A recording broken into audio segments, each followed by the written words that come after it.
So in this tutorial, we're going to be looking at a tripod shot, or a nodal shot.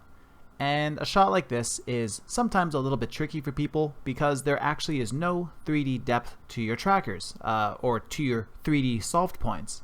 So how do you orient and model out your scene? This video is going to go through my kind of process, and yeah, we'll see how it goes. Let's get into it. Okay, so I have my trackers already tracked here. So this is likely going to be a very short tutorial, honestly, like extremely short. It's just to give people an idea of what to do. So let's just jump over to the solver tab, swap our solver mode to tripod. Automatic is for calculating points that actually have a 3D depth to them, like the camera moves and there's parallax.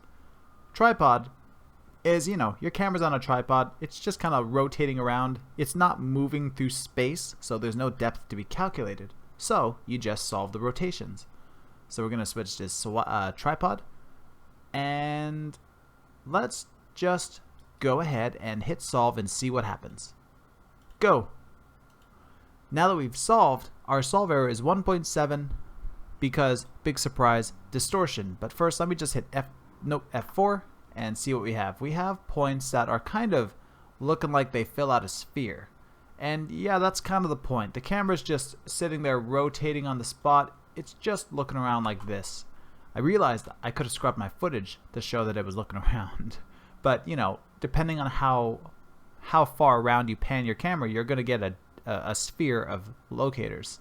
Hello, this is Editor Cal. I just wanted to mention that I forgot to mention that these points are all kind of where they are because there's a thing here called far. When you change to tripod, all your trackers are now going to be set to far.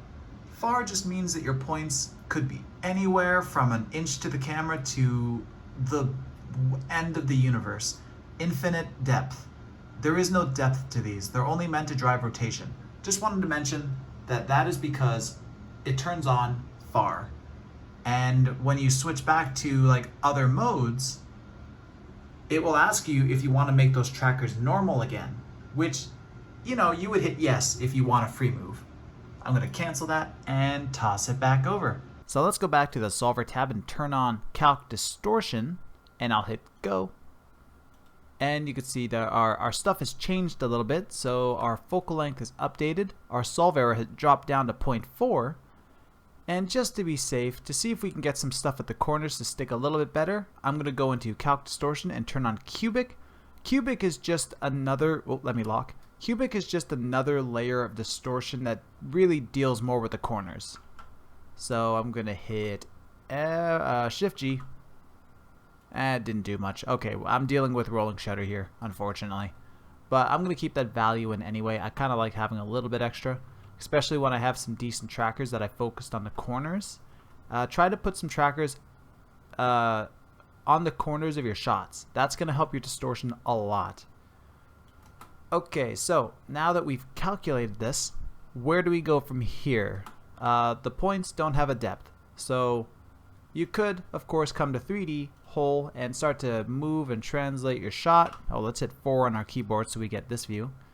You can manually move it around if you want, but I'm not that kind of person personally. I'm gonna come to the lens tab, and this shot has a lot, like an overwhelmingly high amount of perspective lines. So I'm gonna go over to Addline, and I'm just gonna picture my z-axis is this way, x-axis is this way, and y is up. So I'm gonna start with a y line. I've talked about this more in another video. I can't remember which one it is, but it's there. Let's see. Parallel. Wow. Why am I blanking? So we've got our main axis line, and now we've got our parallel lines to go along with it. Whoops, that was supposed to be parallel to y. There we go. Now let's drop down our X.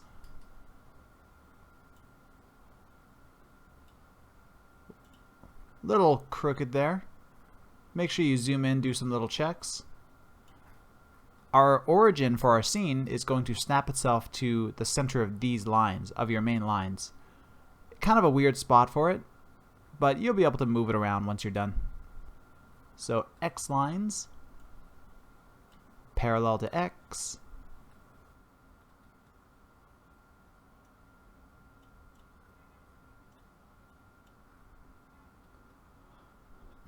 Now that we've got some X lines, let's look for some Z lines, and you only want 2 main axis lines, so we're not going to put a main Z line anywhere, we're just going to do parallel to Z.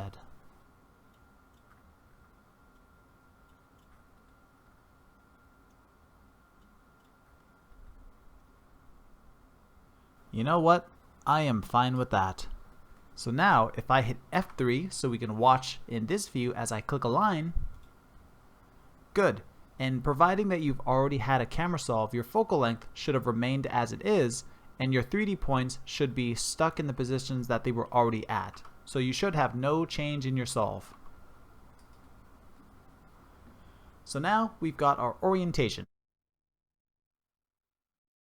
Okay, let's look at some scale. So scaling this is going to be a pretty big scene. And I'm going to reference these people that are all down on the ground. I'm going to hit F4, come over to 3D, get some geo. We'll go for an earthling, drag him out at the center of the scene, and I'll make him 170 centimeters. Close enough. Okay, so we're going to go whole.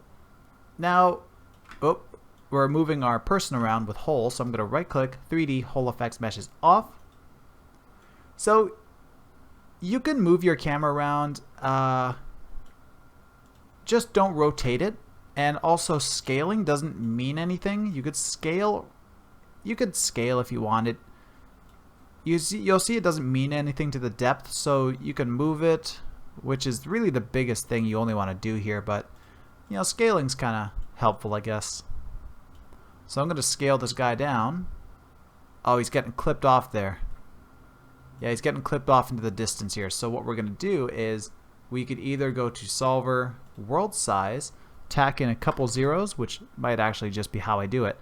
If that doesn't work for you, if there's a lot of other weird settings going on, you can come up to edit, scene settings, and here you have a near clip and a far clip that you can adjust. Okay, so let's see if I could drag this guy out so that he's about the size of those people on the concrete.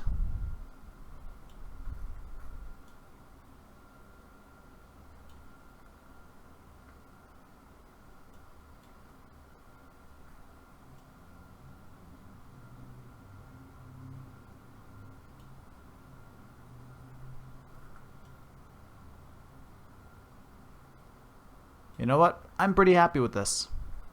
I'm happy. Okay, so that's my scale. And that little guy so happens to be the center of my scene.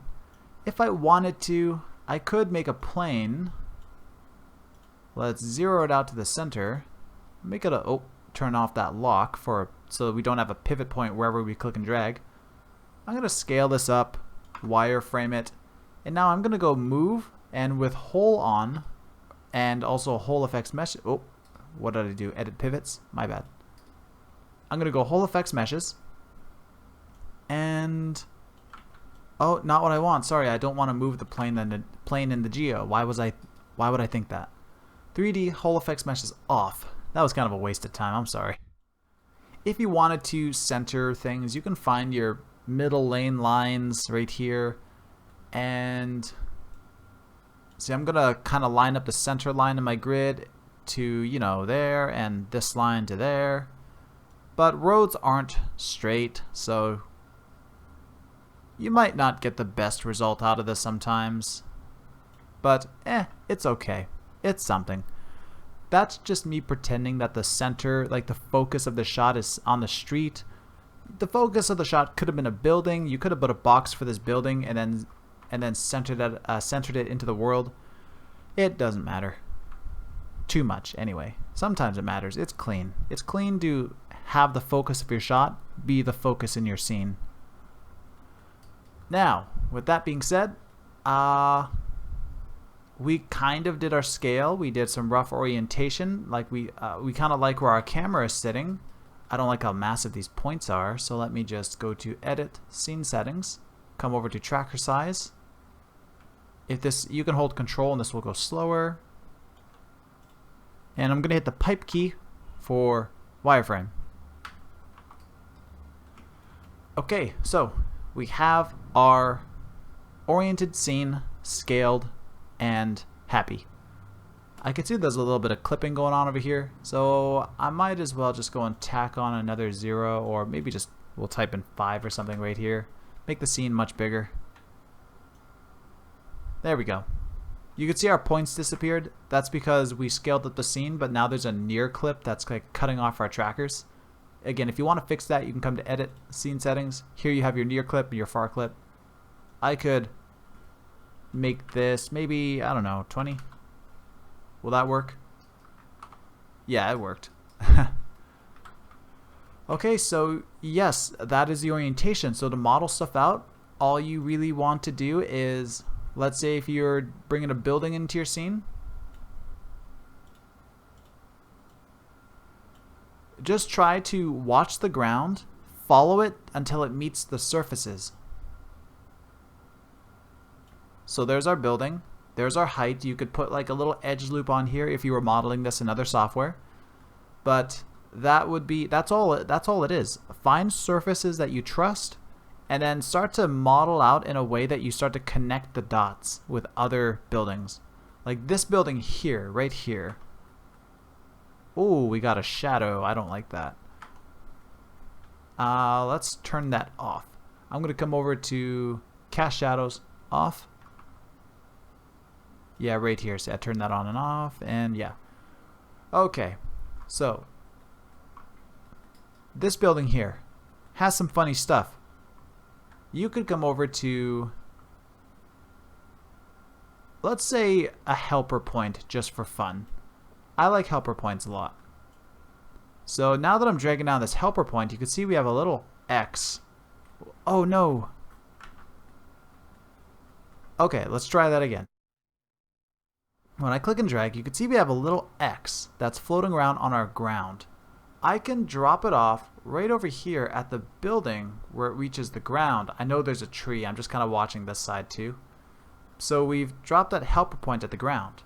So if I want to get over to this building, find out where it is, I can take this point, find a surface, find where the building meets the ground here, and let's go with translate. Whoa. I can translate it up. I'm holding Control while dragging on the Y slider. Get it until we reach that part of the roof. And then, now I can translate it side to side.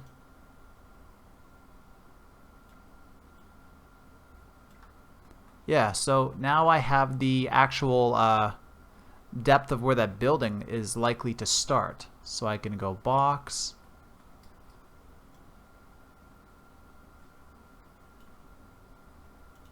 And unfortunately, you see my box is on the ground, so I'm going to go translate, and we'll hold Control and drag it up until it meets that little X there. I could just move it too like that.